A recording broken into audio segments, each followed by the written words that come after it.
welcome back to Storytime.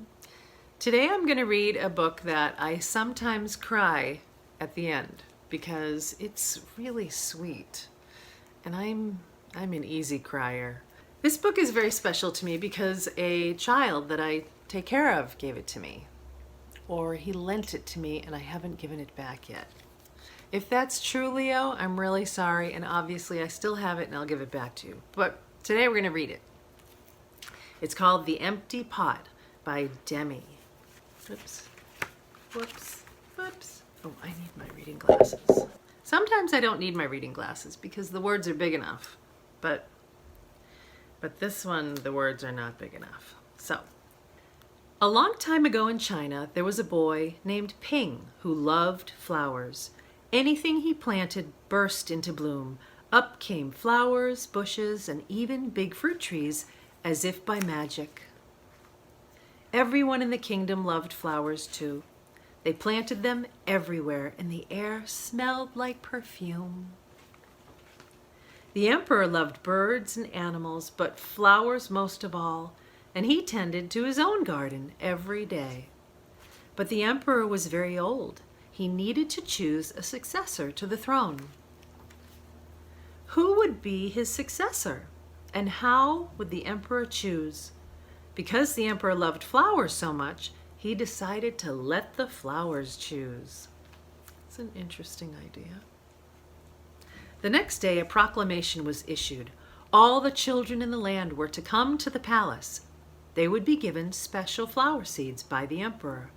Whoever can show me their best in a year's time, he said, will succeed me to the throne. The news created great excitement throughout the land. Children from all over the country swarmed to the palace to get their flower seeds. All the parents wanted their children to be chosen emperor, and all the children hoped they would be chosen too. When Ping received his seed from the emperor, he was the happiest child of all.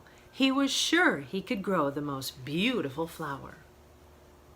Ping filled a flower pot with rich soil. He planted the seed in it very carefully. He watered it every day. He couldn't wait to see it sprout, grow, and blossom into a beautiful flower. Day after day passed, but nothing grew in his pot. Ping was very worried. He put new soil into a bigger pot. Then he transferred the seed into the rich black soil. Another 2 months he waited. Still nothing. By and by, the whole year passed. Spring came, and all the children put on their best clothes to greet the emperor. They rushed to the palace with their beautiful flowers, eagerly hoping to be chosen. Ping was ashamed of his empty pot. He thought the other children would laugh at him because for once he couldn't get a flower to grow. His clever friend ran by, holding a great big plant. "Ping," he said, "you're not really going to the emperor with an empty pot, are you? Couldn't you grow a great big flower like mine?" That's not a very nice thing for his friend to say. "I've grown lots of flowers better than yours," Ping said. "It's just this seed that won't grow." Ping's father overheard this and said, "You did your best, and your best is good enough to present to the emperor." Holding the empty pot in his hands, Ping went straight away to the palace. The emperor was looking at the flowers slowly, one by one. How beautiful they all were. But the emperor was frowning and did not say a word. Finally, he came to Ping. Ping hung his head in shame, expecting to be punished. The emperor asked him, "Why did you bring an empty pot?" Ping started to cry and replied, "I planted the seed you gave me and I watered it every day, but it didn't sprout. I put it in a better pot with better soil, but still it didn't sprout. I tended it all year long, but nothing grew. So today I had to bring an empty pot without a flower. It was the best I could do." When the emperor heard these words, a smile slowly spread over his face, and he put his arm around Ping. Then he exclaimed to one and all, "I have found him. I have found the one person worthy of being emperor. Where you got your seeds from, I do not know, for the seeds I gave you had all been cooked, so it was impossible for any of them to grow.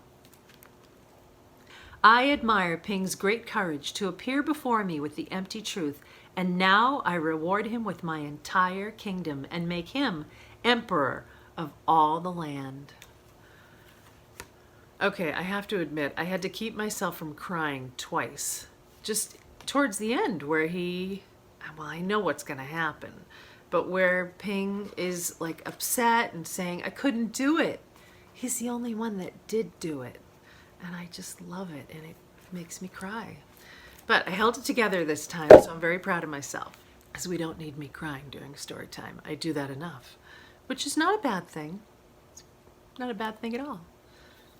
Anyway, I hope you enjoyed this. I'll see you next time.